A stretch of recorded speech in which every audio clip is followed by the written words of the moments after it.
Біз енді келесі зерттеуімізді жүретін су тәжірибесімен жалғастырайық. Иә, Ленор? Сен айта алшы, алдында қандай түстер тұр? Көк, Дұрыс. қызыл, Сосын? сары. Біз осы негізгі 3 түстен қосымша тағы да 3 түс шығаратын боламыз. Келістік қой, Ленор? Бірге жасаймыз ба тәжірибемізді? Келістік, иә? Кеттік ондай болса. Сен мынаны алып, бір жағын бос неге стақанға сал, бүресін, су бар стақанға сал. Ал. Жарайсың.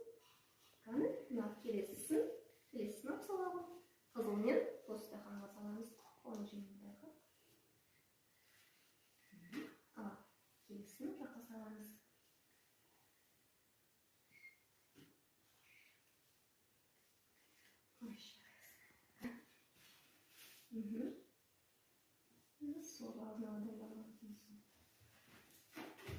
Жарайсың. Енді біз Алина кішкене күте тұрамыз, иә? Тәжірибеміздің нәтижесін кішкене күте тұрайық. Алина, қарашы, бізде негізгі 3 түс болды, иә? Енді бізде қандай қосымша түстер болды? Қарашы, айтып берші. Алина, бізде қандай түс пайда болды? Айтып берші. Жасыл. Дұрыс айтасың, жарайсың. Қандай түс екен, Алина? Күлгін. Мынау ше? Тоқ сары. Тоқ сары, жарайсың. Бізде 3 түс болды, иә? Біз қосымша тағы да 3 түс шығардық. Саған бүгінгі тәжірибеміз ұнады ма, Алина? Жарайсың.